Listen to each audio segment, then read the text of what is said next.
Bom dia, boa tarde a todos. Obrigado pelo convite de poder participar desse evento tão importante. Parabenizar as entidades organizadoras deste evento. Saudar amigos diletos que vejo aqui, entre os quais a doutora Maria Maeno e o Carlos Aparício Clemente, sindicalista dos metalúrgicos de Osasco e destacado soldado em defesa da saúde dos trabalhadores e da inserção dos portadores de deficiência no mercado de trabalho. Eu, antes de começar aqui a fala com o Juca, vou pedir a licença de falar um pouquinho, 2 minutos, meu respeito, para que a gente possa aqui criar, digamos, um pouco mais de intimidade. Eu sou João Franzinho, eu tenho 59 anos, eu estou na imprensa, trabalho desde 8 de dezembro de 77, milito no movimento sindical desde 1979 e desde 2 de maio de 85, quando comecei a trabalhar com carteira assinada no movimento sindical, desde então não faço outra coisa na minha vida, dia e noite, sábado e domingo, a não ser trabalhar para o sindicalismo. E dirijo a agência sindical que em 15 de julho completou 25 anos, que é uma empresa privada, particular, que presta serviços para o movimento sindical de trabalhadores, sem vínculo com central sindical, sem tutela partidária, sem financiamento público, sobrevivendo apenas com o nosso esforço, mas não estou reclamando não, porque foi a opção que fiz e que fizemos. Antes de falar do assunto com o Juca, eu quero fazer 2 comentários breves aqui. Primeiro, lamentar a ausência do movimento sindical, das centrais sindicais, sobretudo, em evento tão importante.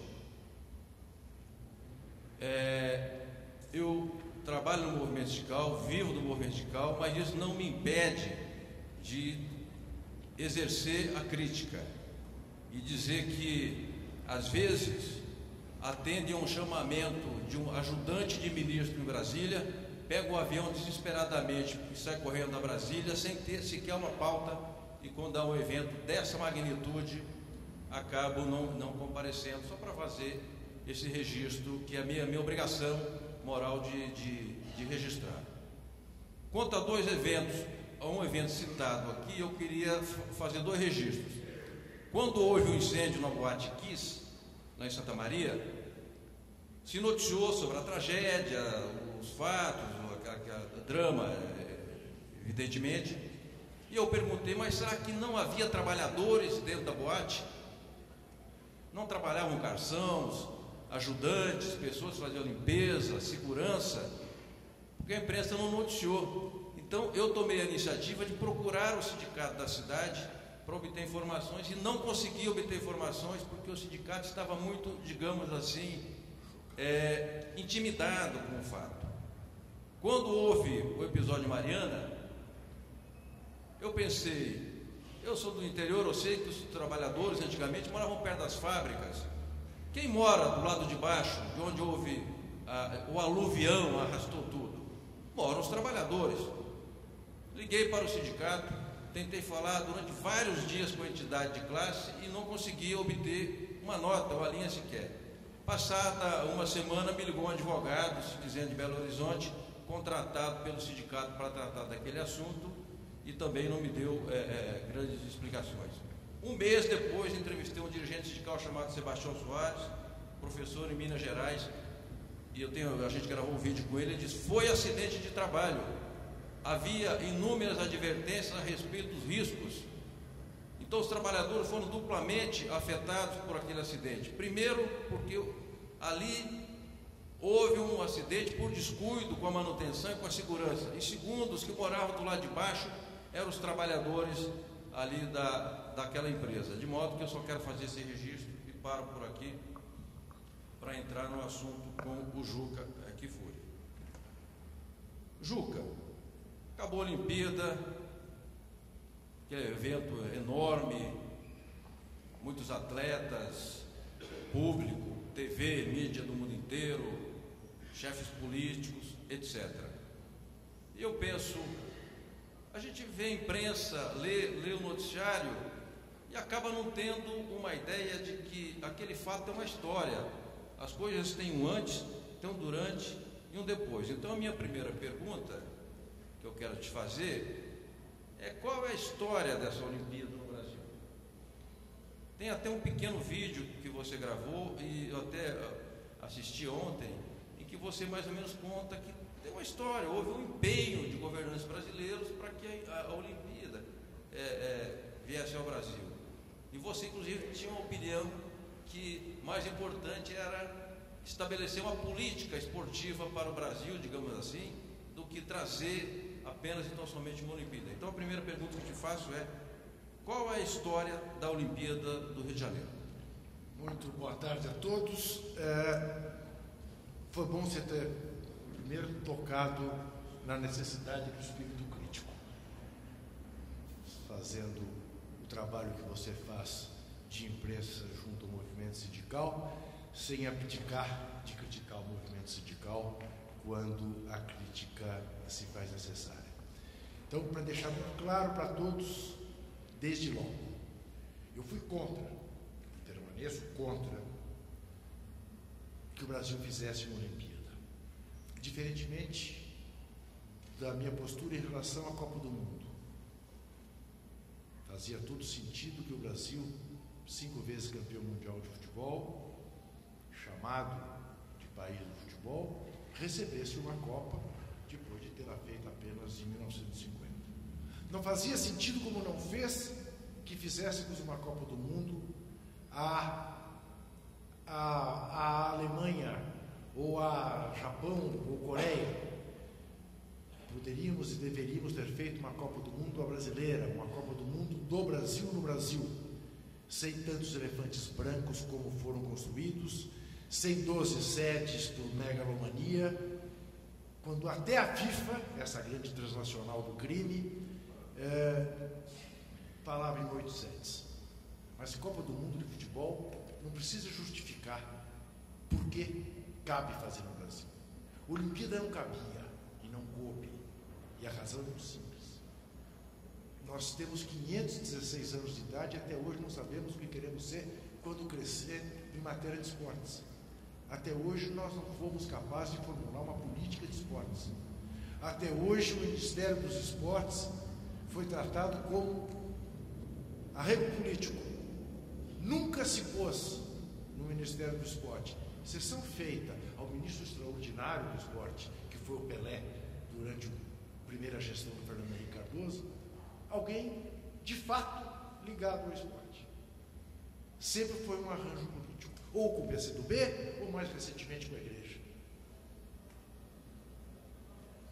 Há um dado da Organização Mundial da Saúde que revela que cada dólar que você investe em democratização ao acesso à prática esportiva, que é obrigação do Estado, está na Constituição Federal, você poupa 13 em saúde pública. Cada dólar que você investe em democratização ao acesso, você poupa 13 em saúde pública. Eu, quando penso esporte no Brasil, um país com as carências brasileiras, eu penso em esporte, antes de mais nada, como fator de saúde pública. E não para ganhar medalha. Já vou tocar nisso. A meta estabelecida pelo Comitê Olímpico Brasileiro de deixar o Brasil em 10º lugar, ela é simplesmente desimportante e ridícula. Porque se tivéssemos alcançado, ou se tivéssemos superado, ficado entre os 8 primeiros, isso não significaria rigorosamente nada em matéria de prática esportiva no Brasil. Apenas que nós fizemos uma política em 4 anos para fazer campeões. E o nosso problema não é fazer campeões. Ainda hoje eu faço uma coluna na Folha de São Paulo mostrando o ridículo que é gente que está se ufanando, porque o Brasil ficou na frente da Bélgica, da Dinamarca, da Holanda, da Suíça, da Espanha. Ficou claramente porque tem populações muito maiores do que esses países. Mas ficou essencialmente porque nenhum desses países prioriza o esporte como fazer campeões, mas sim como fazer um povo saudável, que é o que nós deveríamos fazer. Então a minha crítica a fazer a Olimpíada no Brasil, é uma crítica à esquerda, deixa isso muito claro, que não empalidece um fato histórico, objetivo, ao qual você se referiu e que eu me senti na obrigação de fazer um vídeo a respeito, depois de assistir a abertura e o encerramento dos Jogos Olímpicos do Rio, em que não foi feita sequer uma referência ao verdadeiro responsável por trazer as Olimpíadas ao Brasil. Eu vou repetir, verdadeiro responsável por trazer um evento que eu critico. E eu critiquei e disse a ele à época. Mas quem trouxe a Olimpíada do Brasil se chama Luiz Inácio Lula da Silva. Ele era a única coisa diferente em relação a 3 candidaturas anteriores feitas pelo Brasil. Brasília 2000, Rio 2004, Rio 2012.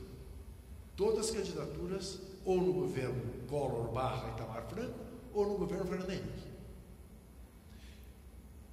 Eram presidentes da República diferentes, mas era o mesmo presidente do Comitê Olímpico Brasileiro, o senhor Carlos Nussmann, e era o mesmo Super Cartola, membro do Comitê Olímpico Internacional, presidente de honra da FIFA, João Avelange.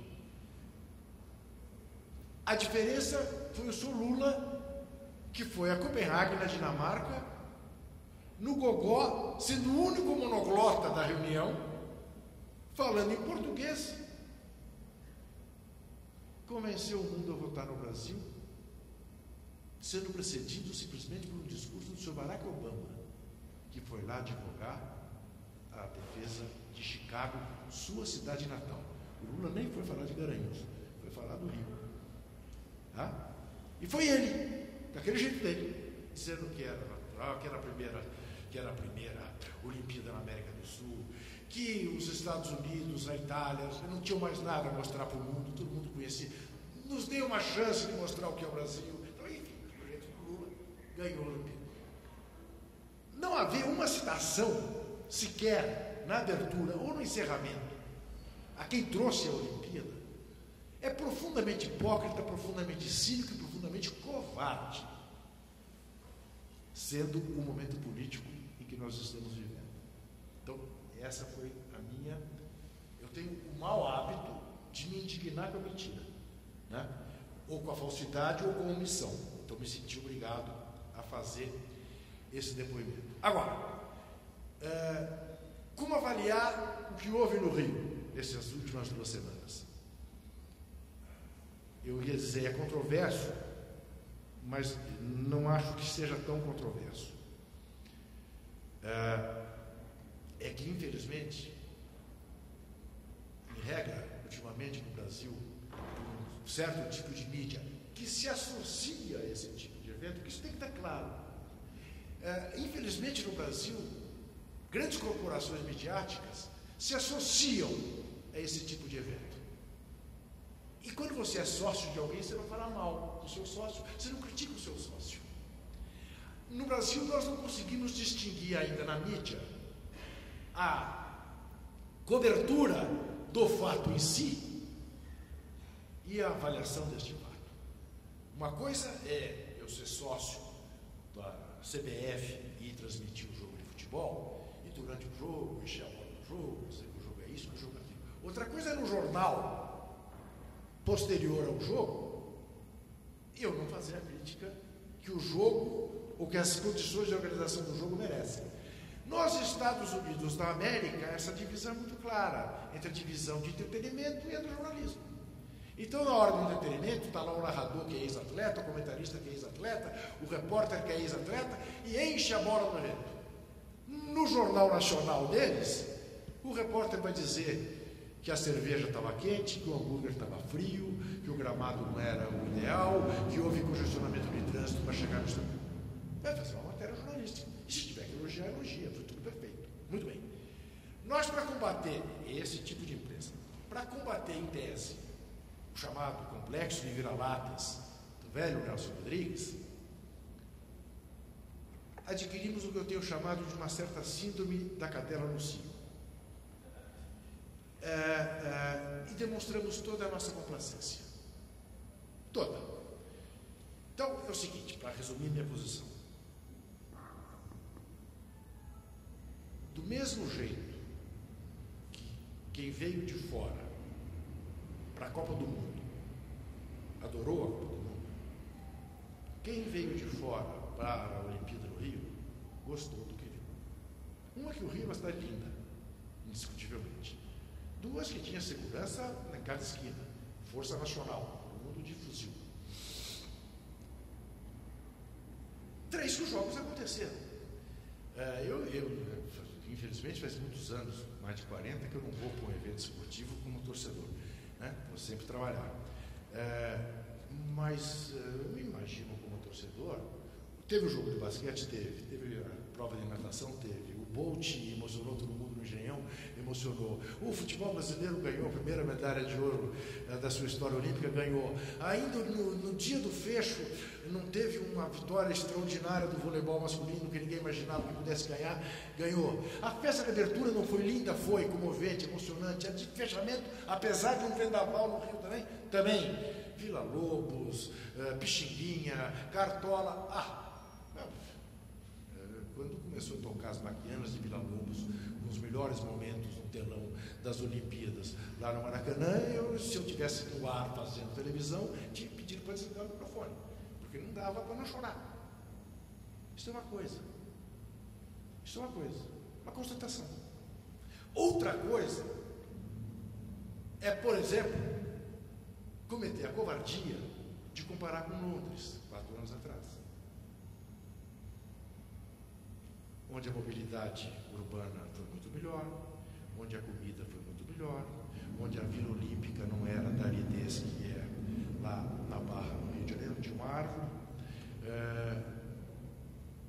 onde os aeroportos funcionaram muito melhor do que aqui, por razões óbvias.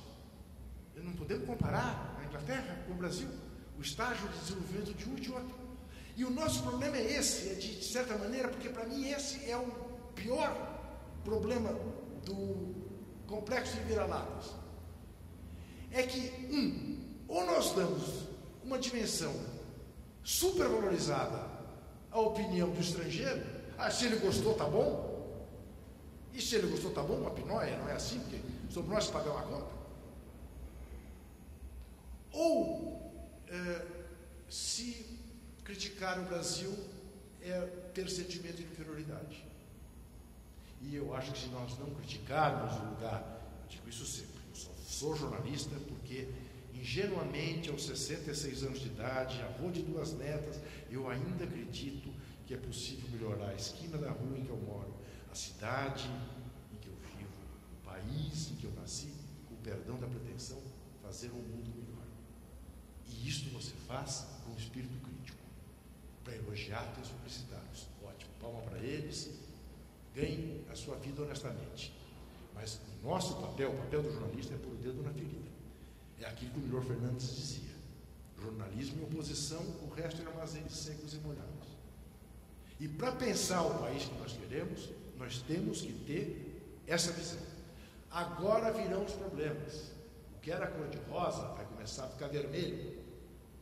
Vermelho no sentido dos números, nenhuma conotação ideológica no que eu estou dizendo.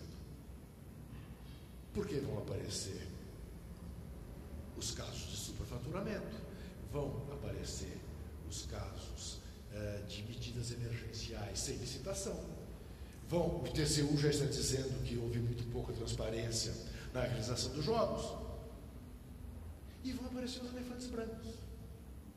Como apareceu na Copa do Mundo, o estádio de Brasília, o estádio de Natal, o estádio do Recife, até o Maracanã. Para não falar daqui de São Paulo, que a gente fez um campo que não precisava fazer em Itaquera, porque tinha um no Morumbi que podia perfeitamente receber a Copa, e transformamos o Pacaembu, o velhíssimo e queridíssimo Pacaembu, num estádio sem uso. Para terminar essa primeira longa resposta que eu te dei, Franzinho, essa ficha caiu para mim completamente na seguinte situação. Antes da Copa, também por causa desse desgraçado, desse espírito crítico, e por causa do Google, porque hoje em dia você tem esse risco. Você dá uma entrevista, sei lá, um correspondente do New York Times aqui no Brasil, crítica, diz: olha, o Brasil está fazendo uma Copa que não devia. não devia ser desse jeito, está construindo estádio demais, deviam pensar mais nas cidades que vão receber a Copa e tudo. E o cara do Le Monde, o cara do Figaro, o cara do Guardian, o cara do L'Unità, o cara do Corriere della Sera, ou do Clarim, vai no Google, jornalista brasileiro que critica a Copa, Júlio Kfouri, faz fila. Aí você não faz outra coisa na vida, de telefone, receber gente. Eu recebi um cara do New York Times, aqui em São Paulo, 6 meses antes da Copa, e expus minha posição. O encontrei de volta em Fortaleza, véspera, momentos antes do jogo Brasil e México. Ele vinha de Manaus, onde os Estados Unidos tinham jogado com a Inglaterra, se não me engano. Veio de braços abertos. Que fúria, que maravilha. Ainda bem que fizeram uma Copa no Brasil. Não fosse uma Copa no Brasil, eu não teria conhecido Manaus. Que cidade que é Manaus. Que estádio belíssimo. E o que são aquelas populações ribeirinhas? Naquelas palafitas, aquela miséria, mas o povo feliz, jogando bola, a criançada. Eu falei para ele, Otávio, você de fato gostou de Manaus? Não sentiu? Não, um pouco úmido, ficava um pouco melado, mas foi muito bom. E aquele estádio, o Dan, você sabe aquele estádio, sabe quantas pessoas cabem naquele estádio? 42.326. Falei, é isso mesmo. Sabe qual é a média de público do Campeonato Amazonense? Não faço a menor ideia. 800 pessoas por jogo. Não é? Sabe por que você não teve nenhum problema de trânsito? Porque não só decretaram feriado em Manaus, naquele dia, como anteciparam as férias escolares no Brasil para a Copa do Mundo, num país com a carência educacional que tem o Brasil. Então, não tinha trânsito. Aí, você gostou das palafitas? Você mora onde, Dan? Por favor. Sim. Troca? Ah, não. Ah, sim. Aí ele olhou bem na minha cara e disse, ô Juca, o estádio é para 40 e tantas mil pessoas e o campeonato só tem 800 pessoas por jogo? Decretaram feriado, férias, horários. Juca, é seu problema, não meu. E aí me caiu essa ficha.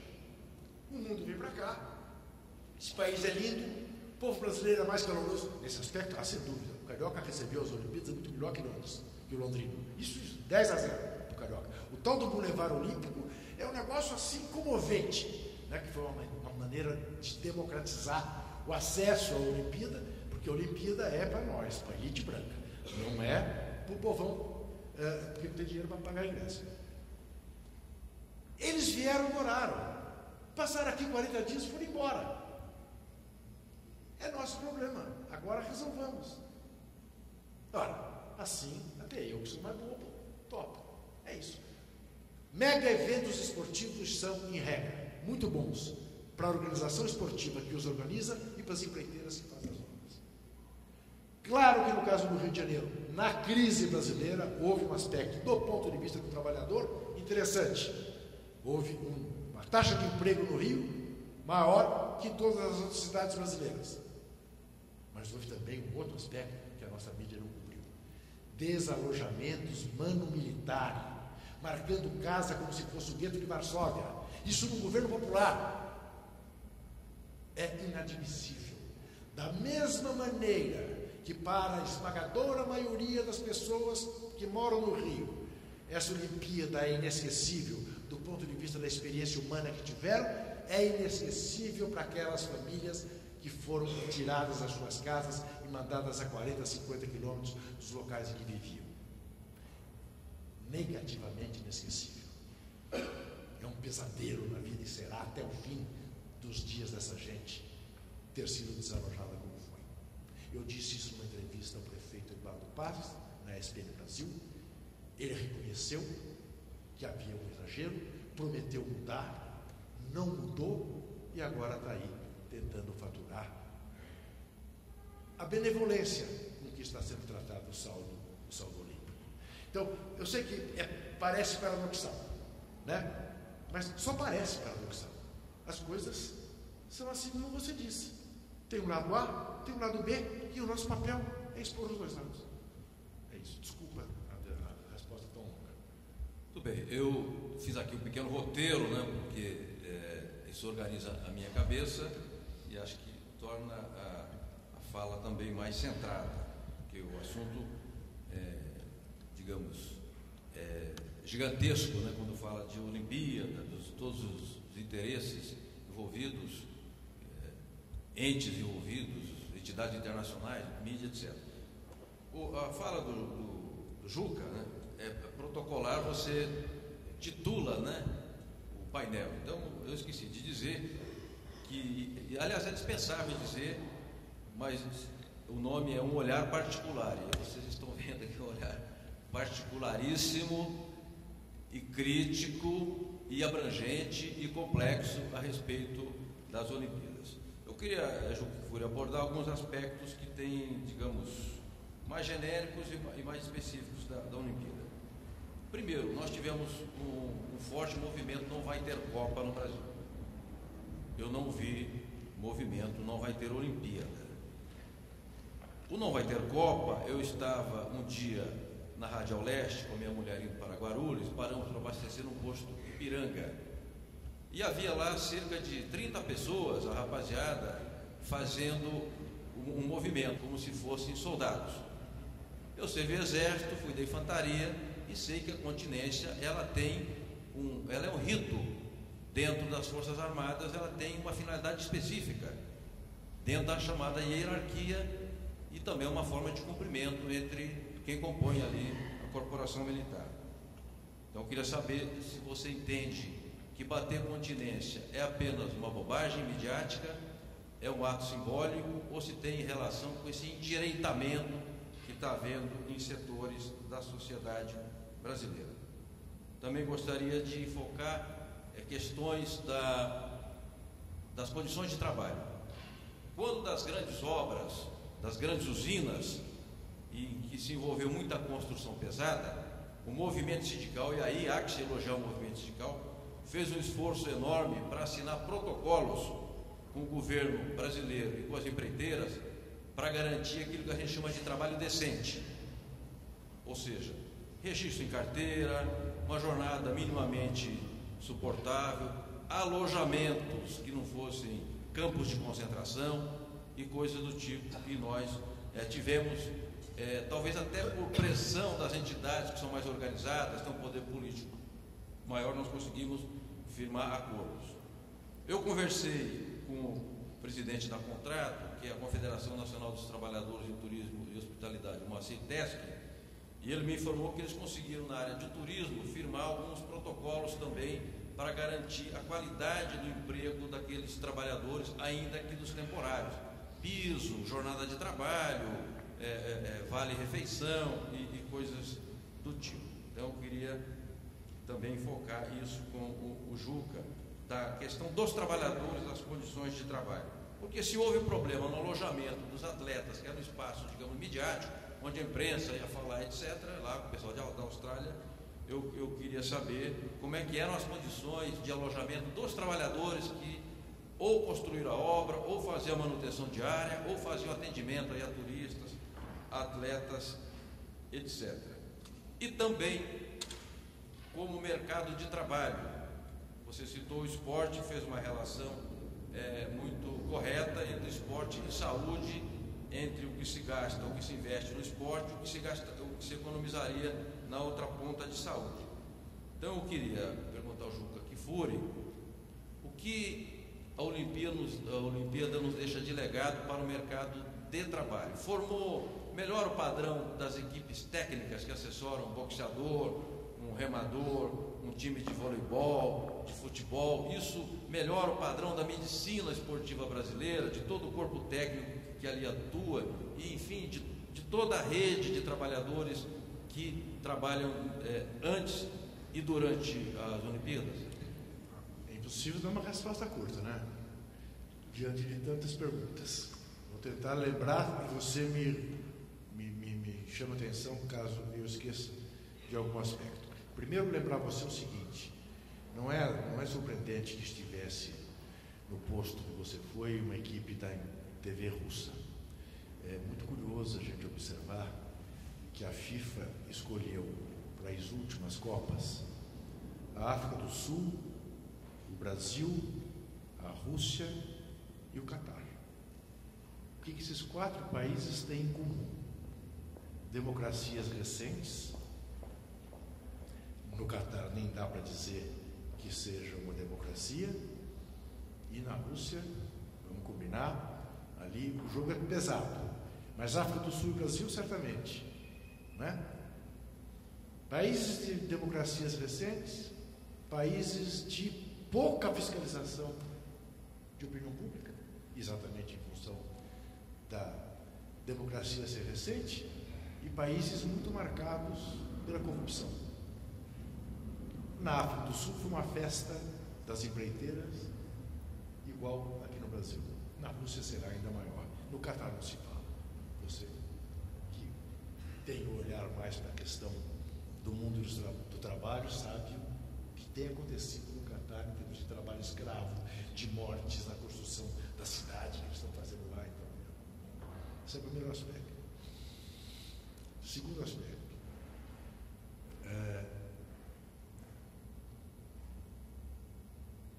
do ponto de vista das relações de trabalho, o que eu sei, e não vou fazer aqui demagogia, não entrei em nenhum alojamento de trabalhadores durante a construção dos equipamentos para poder dar um testemunho, mas o que eu sei e o que eu ouvi e até participei de um debate de uma dessas forças sindicais aqui em São Paulo, onde estavam os representantes dos sindicatos do Rio de Janeiro, que de fato eles conseguiram estabelecer alguns contratos, alguns acordos que foram, que beneficiaram os trabalhadores que participaram da construção dos equipamentos para a Vila Olímpica, mas o que a gente sabe também é que, por exemplo, para pegar este caso específico do edifício onde estava a delegação da Austrália, os 600 trabalhadores que foram chamados em caráter emergencial para dar um jeito no prédio onde estavam os australianos, não tinham carteira assinada, não receberam hora extra e não tinham boa alimentação. E protestaram. A Força Nacional chegou a falar em greve, porque foi posta em alojamentos que sequer água tinha para tomarem banho. Dirá o prefeito Eduardo Paes que um evento dessa magnitude, essas coisas são comuns. E que isso em uma semana resolveu-se. É claro, o prefeito Eduardo Paes nunca passou uma semana no alojamento, sem água, sem luz, em más condições, sem receber salário. É muito simples. Dá uma entrevista e diz, não, de fato houve, não vou negar, mas rapidamente foi resolvido. Não? É assim, infelizmente, que a coisa é tratada. Do ponto de vista do legado assim, do olímpico, esportivo, eu te diria que não vai acontecer coisa muito diferente do que aconteceu depois da Copa. O que aconteceu depois do 7-1? Uma revolução, para tudo. Temos um problema? Não, trocou-se o Filipão pelo Dunga. Está resolvido o problema. A mídia explorou, a troca dos técnicos, não se falou mais da falta de trabalho de base que era no Brasil. O que se fala é que tão logo o interino venha a ficar permanente, vai se cortar até o Bolsa Atleta, como uma das medidas de economia que o país precisa fazer. Entendeu? Mas eu estou te devendo aspectos da tua pergunta. Bom, o legado para o mercado de trabalho e também a formação, porque evidentemente que você vê um atleta correndo lá na pista, Bolt, batendo os recordes, mas há uma equipe, há toda uma estrutura em torno dele. No caso do Brasil, tivemos lá um remador que conquistou 3 medalhas. Um técnico espanhol.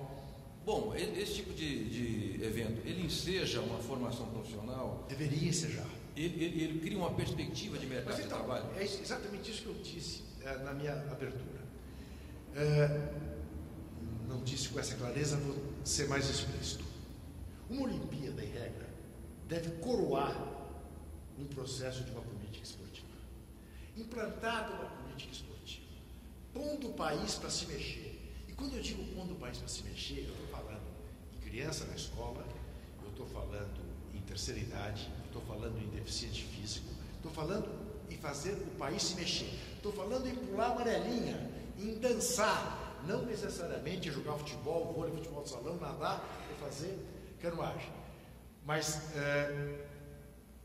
implantado uma política de esportes, ainda mais num país com 200 milhões de habitantes, é natural que o talento apareça. O talento você prospecta com a iniciativa privada. A obrigação do Estado é fazer o país se mobilizar e fazer esportes. Isso posto, prospectado o talento, formadas as equipes, você faz uma Olimpíada. Para saudar, temos aqui um país que faz esporte. Olha, Dona Oliveira, não te parece assim, curioso, no mínimo curioso, vou dar um exemplo. Eu vou falar do Guga. O Guga foi o maior tenista do mundo durante quase um ano, ganhou 3 vezes um dos maiores torneios de tênis do mundo, que é o torneio de Roland Garros, na França, e não deixou um herdeiro em termos de trabalho para aproveitar o boom do tênis que houve no Brasil, que você via criança pondo barbante entre 2 postes e jogando tênis na rua. Não houve nenhum trabalho. Não te parece estranho que nós não tenhamos nenhum remador da região amazônica? Quando a criançada vai para a escola de parquinho, você já imaginou o que tem lá de talento bruto para você explorar? Isso não se faz no Brasil. Nunca se fez. Nunca se fez. E é um crime contra nós mesmos. Essa é a razão de eu ter sido tão crítico em relação a se fazer uma Olimpíada no Brasil. Isso é uma hipocrisia. Nós não somos isso. Então, ficar entre os 10 primeiros, ou ficar entre os 13 primeiros, ou entre os 8 primeiros, deste jeito dá no mesmo. Agora, alguém tem dúvida que o brasileiro é muito bom em esporte coletivo? Bola, qualquer um. Basquete, vôlei, futebol. Mas o que nós fizemos? Em busca de medalhas, trouxemos nadadores estrangeiros para jogar no polo aquático, naturalizando os brasileiros. Trouxemos técnicos de fora, não nada contra, ao contrário, acho que esse intercâmbio é muito bom, mas desde que não seja apenas para tratar do Isaquias e mais um, mas sim para tratar da implantação de uma política de canoagem no Brasil. Não para fazer 2 campeões. Isso rigorosamente serve apenas como estímulo, mais nada. Bom, eu tenho aqui uma última questão a tratar com o Juca. Porque quando a Olimpíada foi, digamos, assegurada para o Brasil, nós tínhamos um governo popular, um governo com altíssimo índice de aprovação da opinião pública, o país crescendo, o Brasil sendo capa das revistas de economia do mundo inteiro, atraindo investidores internacionais, e quando a Olimpíada se realizou efetivamente, o Brasil estava, como está, sob um golpe de Estado paraguaio. Então são situações absolutamente diferentes, obviamente. Eu queria saber do Juca, o que seria realizar uma Olimpíada num ambiente de crescimento econômico, governo democrático, apoio popular, e o que foi realizar a Olimpíada num momento de crise política, em que o presidente da República falou, se não me engano, 12 ou 14 segundos, pouco mais que dizer bom dia, e não compareceu ao encerramento. Também queria que ele, se puder, observar as manifestações fora Temer, as tentativas do Estado brasileiro de impedir manifestações em locais públicos. Eu não preciso dizer que no ambiente de direito isso é absolutamente antidemocrático e inconstitucional. E também... Peraí, antes que você continue, agora eu me lembrei. A continência, eu não toquei na continência. Exato. Veja bem, vê como as coisas são complicadas na vida. A continência foi batida porque são atletas que estão dentro do programa das Forças Armadas de incentivo ao esporte de alto rendimento. Eles são formados pelas Forças Armadas? Não. Ou ingressam? Não, eles ingressam nas Forças Armadas. As Forças Armadas foram em cima de atletas talentosos, ofereceram um salário, um posto, primeiro sargento, não sei o quê, e permitiram que elas ficassem treinando para as Olimpíadas. Eu digo rapidez pelo seguinte, né, de novo estamos diante de um paradoxo. Primeiro, existem os regulamentos militares, né, que até onde eu sei, você só bate continência se você tiver com a cabeça coberta. Sim, sim. E nenhum deles está. É o soldado não anda descoberto. Isso. Segundo, que se pode bater continência, pode também fazer o gesto do poder negro, como fizeram os dois americanos em 68 e foram banidos do esporte por causa disso. É um gesto, né, como outro qualquer. Ou aparecer como um Neymar, apareceu o Jesus 100%. Foi, né? Eu sou contra aparecer com Jesus 100%, porque eu acho que a religião da gente, a gente expressa no local em que deva expressar. Marketing religioso, não tente me convencer a adotar qualquer religião, porque isso é uma questão de foro íntimo que não cabe em praça pública. Parece que é uma passagem bíblica, Jesus expulsando os vendilhões do templo, né? Bater continência num evento que é para promover a paz, queiramos ou não, é um gesto de militarização. O exército não foi feito, você pode dizer, não, o exército é feito para garantir a paz. Mas a imagem que o exército tem é que o exército foi feito uma instituição necessária para eventualmente fazer a guerra. E o paradoxo vem aí. Também nós somos de uma geração que o exército a gente associa ao golpe. Está na hora de parar de fazer esse tipo de associação. Concordo. Está na hora de parar. O exército é uma instituição que nós pagamos e que, aliás, tem se comportado nas crises políticas recentes do país de maneira irrepreensível. Você não ouve falar num general, a não ser agora que o Temer inventou esse Bitcoin, que não precisava ter inventado, né? O sobrinho do torturador. O Rio de Janeiro tem características muito diferentes de São Paulo. Uma coisa que me chamou a atenção no Rio foi o número de pessoas que chegou, por saber mais ou menos a minha posição em relação às coisas, e dizia, primeiramente, fora Temer. Aqui em São Paulo nunca aconteceu. Aqui em São Paulo já aconteceu de nego olhar feio para mim, de tentar hostilizar até na esquina da minha casa. No Rio, não. Para ser justo também, para a gente não propagar coisas que acabam enfraquecendo o argumento. Nenhum chefe de Estado fala mais que 10 segundos na abertura da Olimpíada. Correto. Declaro abertos os Jogos Olímpicos, os 31º Jogos Olímpicos. Ponto. É protocolo. É protocolo. A rainha Elizabeth não falou mais de 10 segundos em Londres, 2012. Agora, eu fui vaiado, eu fui fora Temer, abafaram com a música, parece que a TV Globo não mostrou. Eu estava no estádio, mas eu te diria que se a Dilma estivesse lá, diriam fora Dilma. Nesse aspecto, aliás, o povo carioca foi muito mais bem educado do que o povo paulista na abertura da Copa do Mundo. A elite carioca foi mais educada que a elite paulista. A elite paulista mandou a Dilma tomar naquele lugar. Foi das coisas mais mal educadas que eu já vi na minha vida. O Nelson Rodrigues dizia que no Maracanã se vai até o minuto de silêncio. E vaiou-se. Vaiou-se o Eduardo Paes, que teve pelo menos a inteligência de não falar. O Nussmann, todas as vezes começou a ser vaiado, fez um elogio ao povo carioca, e aí o povo carioca batia a palma para o Nussmann. Ou batia a palma para o elogio ao povo carioca. Essa que é. É claro que havia uma ambiguidade no dia da abertura. Porque, digamos assim, a Olimpíada do Lula virou a Olimpíada do Temer. Aquele Brasil de 2007 não existe mais.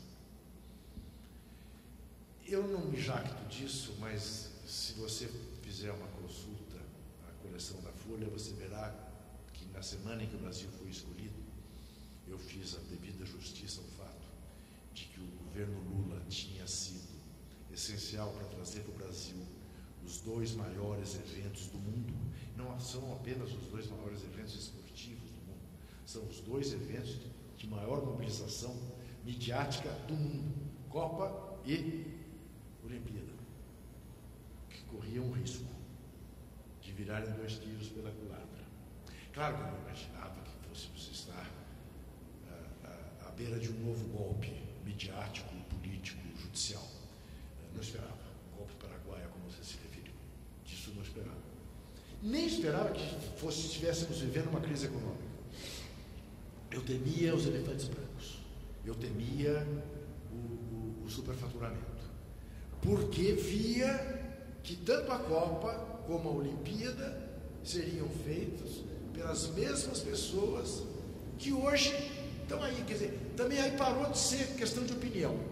Tudo aquilo que durante muitos anos eu ouvi dizer a meu respeito, que eu tinha problemas pessoais com o João Avelange, com o Ricardo Teixeira, com o José Maria Marim, eu estou vendo que não eram problemas pessoais. O José Maria Marim está em prisão domiciliar em Nova York, o Ricardo Teixeira e o Marco Polo de Onero não podem sair do Brasil, o João Avelange morreu faz 15 dias, nem tanto, coberto de vergonha. Aos 100 anos. Sem poder sair do Brasil, renunciando ao Comitê Olímpico Internacional, renunciando à FIFA, para não ser expulso dos 2 organismos. Pego com a boca na botija em esquemas de corrupção na Suíça. Com essa gente, eu temia pelo que pudesse acontecer. E nesse particular, o Lula tem muita culpa. Porque é aquela coisa transeira, é aquela coisa da negociação pela negociação, é aquela coisa do bater na barriga, e que permitiu conviver com essa gente sabendo quem essa gente é. Sabendo quem essa gente é. E isto é uma outra coisa que o novo pensamento precisa olhar no Brasil. Tanto o governo de coalizão, quanto um certo tipo de acordo que se faz. Uma coisa é você lutar pela governabilidade. Outra coisa é você não fazer rupturas com quem você precisa romper, até porque, ao romper, não bota em risco a governabilidade e porque a opinião pública apoiará. Até do ponto de vista eleitoreiro seria conveniente. Se não por virtude, por oportunismo. Mas conciliou com o que não podia conciliar.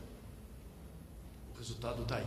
Achar que a Casa Grande vai se deixar enganar, embevecer por uma certa açúcar passada na sua boca, quando a situação para sensata está melhor, é criar a serpente adiante. A serpente está aí.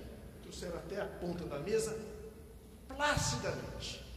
Nesse aspecto eu digo o seguinte, correndo o risco de estar redondamente enganado e acho o dono da verdade.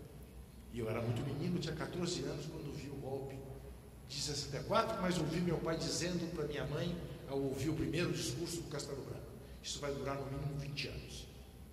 E durou, para nossa tristeza. O que nós estamos vivendo hoje no Brasil, em certo aspecto, é pior do que nós vivemos em 64. Porque em 64, para se dar o golpe, precisou pelo menos usar força. For contra, tiro, cadeia, exílio. Agora não. Foi lento. Foi para penetrar. Uma manchete por dia. Um vazamento por semana. Um indiciamento aqui e outro ali. Agora que chegou neles o vazamento, vamos parar com isso. Então, nós tivemos uma junção da mídia com o Congresso e, infelizmente, com o Judiciário, que permite que tenhamos um golpe à brasileira. Não precisa usar funcional. Perfeito. Bom, dado o cumprimento do horário, já são 12h43, agora nós entramos na fase de perguntas. É isso, cerimonial? Beleza? Então, eu agradeço muitíssimo aqui mais uma vez a organização e passo a palavra aqui ao condutor das perguntas dos participantes. Obrigado. Como essa mesa a gente tinha estabelecido que seria você, João, o entrevistador, nós não vamos abrir para perguntas, né? Também por conta do adiantado do horário. Se o Juca puder ficar mais uns minutos, acho que vocês podem conversar mais um pouco. Eu posso, Primeiro quero fazer menção aqui, eu acabo de receber, que haverá entre 1º e 5 de agosto, na Cinelândia, ali na Praça São Espenha, a Jornada de Lutas, Rio 2016, Jogos da Exclusão. Os comitês populares da Copa e da Olimpíada fizeram um trabalho digno de muito aplauso. Eu pude participar de 2 ou 3 debates feitos por eles, lá no Rio, na BI, mesmo aqui em São Paulo. Quero lembrar os dados da Anistia Internacional, de que nunca se matou tanto nas periferias do Rio de Janeiro, como nesses pré-Jogos Olímpicos do Rio de Janeiro. Outra coisa que também foi muito pouco divulgada na mídia brasileira, sob a justificativa, evidentemente, de dar segurança às delegações estrangeiras e aos turistas. Aí mata-se indiscriminadamente, morreram crianças, balas perdidas, isso tudo é tal história. Não é o nadador americano famoso que faz parte, é um desconhecido, um invisível. Ou então morre um soldado da Força Nacional do Acre, porque o brilhante Serviço de Segurança brasileiro não se deu conta de que se trazer gente de fora do Rio de Janeiro e sem ter o cuidado de, pelo menos por um motorista do Rio de Janeiro, ou uma escolta com um policial de motocicleta do Rio de Janeiro, levaria a 4 acrianos tentar se guiar pelo Waze, e o Waze leva para dentro do complexo do Leblon. E aí toma tiro. Né? Mas tudo isso ninguém mais fala no soldado que morreu. Na Inglaterra não morreu ninguém para fazer a Olimpíada de 2012. Na Copa do Mundo do Brasil, só de trabalhadores morreram mais de 10 na construção dos estádios. Guindaste e Desabou. Qual é o nome deles? Tem uma importância.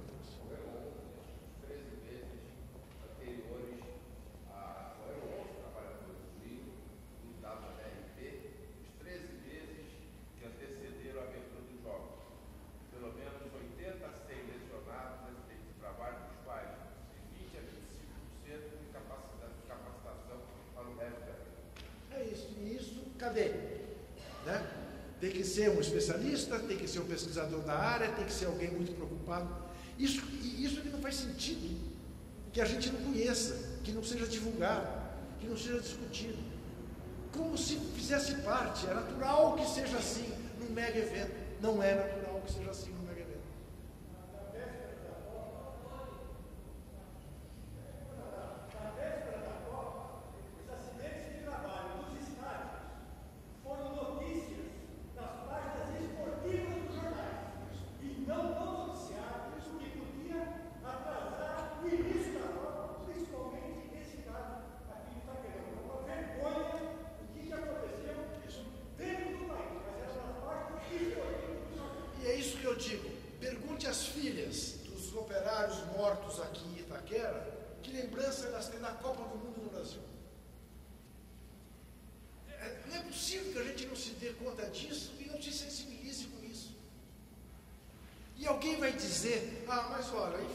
Coitadinhas, de fato, elas vão lembrar sempre que perderam o pai, mas é natural que aconteça isso.